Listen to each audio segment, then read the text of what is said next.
तुम्ही पाहिलं असेल की काही दिवसांपासून फडणवीस साहेबांच्या मंत्रिमंडळातले मंत्री नितेश राणे हे वाचाळवीरांसारखे काही वक्तव्य देत आहे।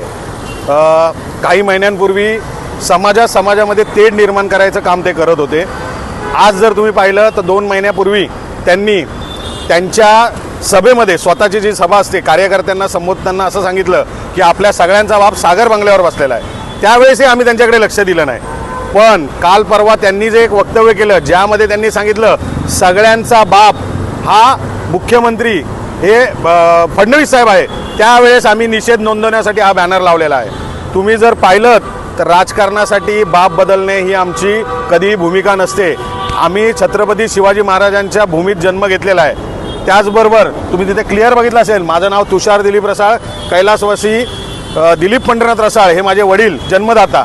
देवेंद्र फडणवीस हे आमचे बाप नाही। माननीय मुख्यमंत्री देवेंद्र फडणवीस हे मुख्यमंत्री असल्यामुळे त्यांच्याबद्दल नक्कीच आम्हाला आस्था आहे किंवा त्यांच्याबद्दल आदर आहे, पण बाप म्हणून अजिबात नाही। तर दोन्ही वाघ एकत्र यावे अशी इच्छा व्यक्त केलेली का? बघा, महाराष्ट्राची इच्छा आहे, ठाणेकरांची इच्छा आहे, माझी स्वतःची इच्छा आहे, प्रत्येक शिवसैनिकाची इच्छा आहे की दोन्ही ठाकरे बंधूंनी एकत्र यावं। दोघंही जर पाहिलं तर एकाच झाडाची 2 फळं आहेत आणि ठाकरे हा महाराष्ट्रातला सगळ्यात मोठा ब्रँड आहे।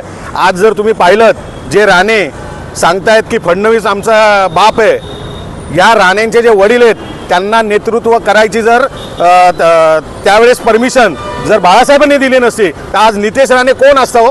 काय असतं यांचं स्वतःचं अस्तित्व? म्हणजे याचा अर्थ काय आहे की ब्रँड फक्त एकच ठाकरे। पुढची भूमिका काय असेल? बघा, भूमिका हीच आहे की आम्हाला आमच्या बापाबद्दल गर्व आहे। ज्या व्यक्तींना आपल्या बापाबद्दल गर्व आहे त्यांनी प्रत्येक चौकामध्ये असेच बॅनर लावून जोपर्यंत नितेश राणे माफी मागत नाही संपूर्ण महाराष्ट्राच्या जनतेची तोपर्यंत असेच बॅनर लागले पाहिजे। कारण की एकीकडे देवाभाऊ हे करून लाडक्या बहिणी असं दाखवलं जातं आणि दुसरीकडे त्याच बहिणींचे वडील म्हणून नितेश राणे हे सगळीकडे दाखवत आहेत। जोपर्यंत नितेश राणे माफी मागत नाही समस्त महाराष्ट्राच्या जनतेची, समस्त महाराष्ट्रातील बहिणींची, तोपर्यंत हे आंदोलन तीव्र होत जाणार आहे।